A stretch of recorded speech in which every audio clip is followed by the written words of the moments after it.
Look, it's not your fault if you're not aware of your spirit guides. When you came into this world, you agreed to forget. Forget who you are as spirit, forget about your past lives, forget about your spiritual team, but you're now ready to relearn. So in this video, I'm going to teach you how to reconnect with your guides and all they have to offer you. And at the end of the video, I'm going to share with you some daily routines that you can incorporate into your life so that you'll always be tapped into your spiritual guidance and that you'll never miss a thing. Hi, Adam here, and this channel is to bring you the spirituality behind practices like mediumship training and meditation and the law of attraction. And if you like this video, please hit the thumbs up button somewhere, I think it's down here, or maybe it's down here. And that tells YouTube to share it with more people. And write down in the comments, I am spirit having a human experience. Just write that down in the comments or in your journal. And the more you can identify yourself with spirit, the easier time you're going to have to connect with your spirit guides, because through the law of attraction, you become closer, you become one and the same, because you are one and the same. And there's actually a fly somewhere around here. We may have a guest star in this video, yay!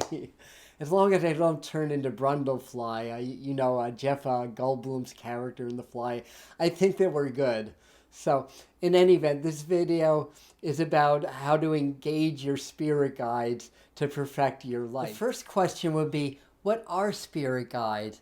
And basically, they're aspects of consciousness or aspects of collective consciousness, or beings of light or beings of energy that exist in a frequency that is unfamiliar and unperceivable through our physical senses. We have our soul or our spirit, we're connected to everything, we're connected to consciousness, and we have soul groups or soul families. So there are different beings of energy or light that are assigned to us or work with us that maybe we knew in other lifetimes. There's actually different kinds of guides. There's what I call our familiar guides, which are basically people that we may have known in other lifetimes. There's angelic guides, there's ascended masters, high vibrational, very high level guides that work with humanity, work with us individually. They are here to assist us in our spiritual evolution, in our process of life, because we're in this life to learn and we're in this life to grow. And this physical environment is our classroom, and they're here to provide us guidance. So we have our own spirit, right? We're all spirits in human bodies.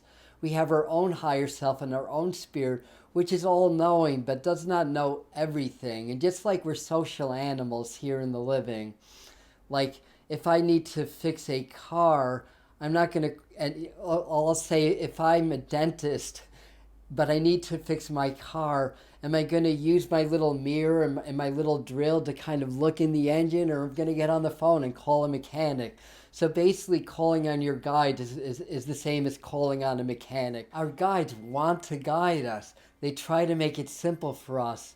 But we, on the other hand, are very complicated. And due to different layers of social conditioning or false beliefs, we tend to block out their presence from our lives. However, they may be communicating with you and you may not even know it. So here are some ways that our guides communicate with us. They can communicate through things like our thoughts or ideas that we may think are our own thoughts, but they're really inputted to us from the spiritual realms. Or they can communicate through us through our psychic senses. And that's through our clairvoyance, what we see, what we hear, what we sense. And that's a very common way that spirit communicates with us, because our psychic senses are our spirit senses.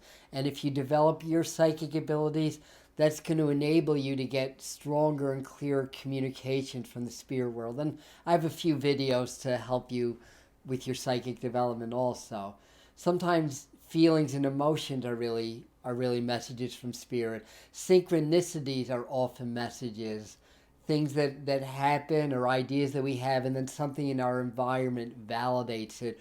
Or we may be drawn to observe something in the environment, and we think that we're looking at it, but it's really spirit pointing us in that direction. Sometimes what we get in our dreams can be ways that spirit communicates also.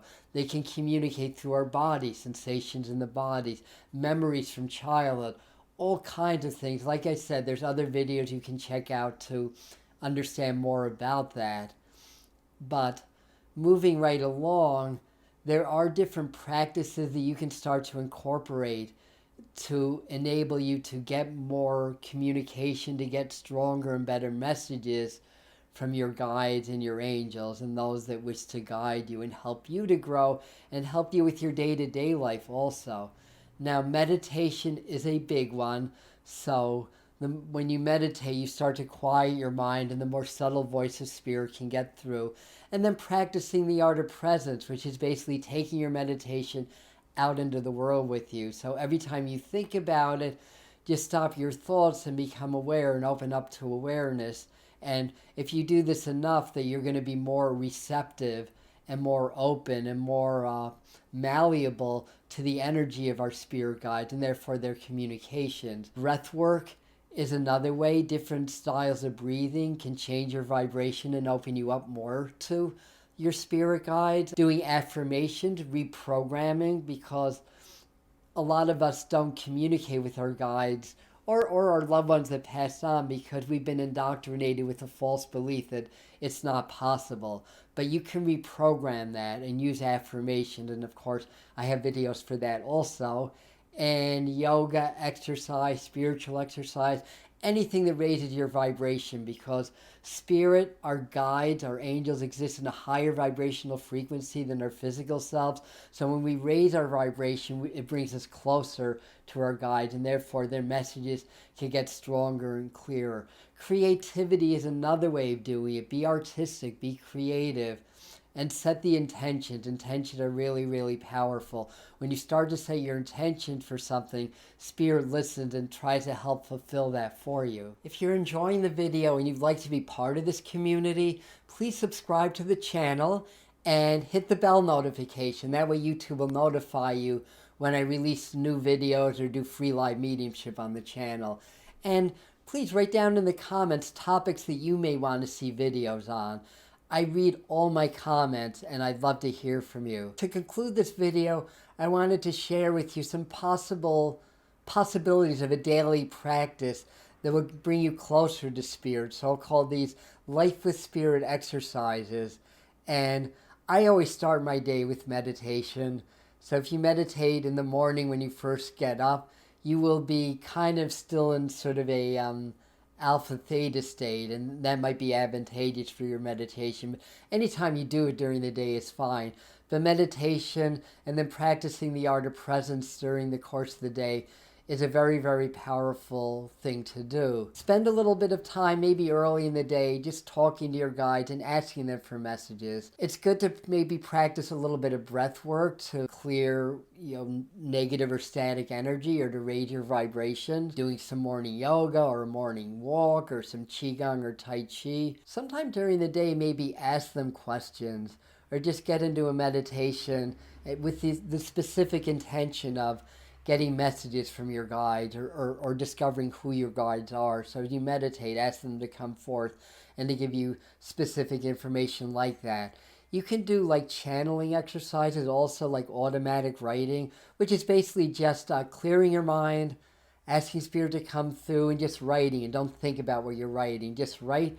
If you don't think, it'll come from spirit. You can do the same thing with voice channeling. Just record yourself. Journaling is very good also. So keeping a journal of the messages you're getting and what you desire. But the main thing is to keep talking to them. Then at night, as you do your night meditation or routines, ask them to give you messages in your dreams. And that'll give you the good outline for a nice daily routine for your life with spirits. You can start to get stronger, more clear, more concise messages from your guides. That could be your spirit guides, ascended masters, your animal totems, those that have crossed over. It's all part of mediumship training. It's all part of psychic development. I thank you for watching, and I'll see you at the next video. Namaste.